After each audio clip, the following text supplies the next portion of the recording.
సింగరేణి గనుల వాటర్ ద్వారా జిల్లాలో త్రాగునీరు సరఫరా చేసేందుకు గల అవకాశాలను పరిశీలించి నివేదిక సమర్పించాలని జిల్లా కలెక్టర్ ముజమిల్ ఖాన్ సంబంధిత అధికారులకు సూచించారు. సోమవారం జిల్లా కలెక్టర్ ముజమిల్ ఖాన్ సమీకృత జిల్లా కలెక్టరేట్లోని తన ఛాంబర్లో స్థానిక సంస్థల అదనపు కలెక్టర్ జె అరుణశ్రీతో కలిసి సింగరేణి బొగ్గు గనుల నుంచి పంపు చేస్తున్న నీటిని త్రాగునీరుగా మలిచి సరఫరా చేసేందుకు గల అవకాశాలపై సంబంధిత అధికారులతో సమీక్షించారు.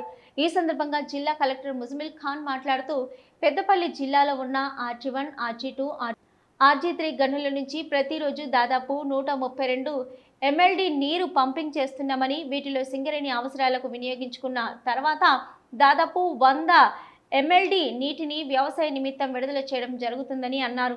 సింగరేణి RG1 నుంచి నీరు విడుదలయ్యే ఎర్ర చెరువు, నల్ల చెరువు, RG2 నుంచి నీరు విడుదలయ్యే జల్లారం వాగు, RG3 నుంచి నీరు విడుదలయ్యే బొక్కల వాగు నుంచి నీటిని త్రాగునీటి సరఫరాకు మళ్లించేందుకు గల అవకాశాలపై ప్రతిపాదనలు సమర్పించాలని కలెక్టర్ అధికారులకు సూచించారు. సింగరేణి బొగ్గు గనుల నుంచి వచ్చే నీటిని RO ప్లాంట్ ద్వారా శుద్ధి చేసి ప్రస్తుతం అందుబాటులో ఉన్న పైప్ లైన్ వ్యవస్థను వినియోగించుకుంటూ రామగుండం పట్టణం పరిసర గ్రామాలకు త్రాగునీటి సరఫరా చేసే అంశంపై సాధ్యాసాధ్యాల గురించి ప్రతిపాదనలు 2-3 రోజుల్లో సమర్పించాలని కలెక్టర్ ఆదేశించారు. ఈ సమావేశంలో జిల్లా వ్యవసాయ అధికారి Adireddy, EE mission Bhagiratha intra G Srinu, Singareni అధికారులు, సంబంధిత అధికారులు తదితరులు పాల్గొన్నారు.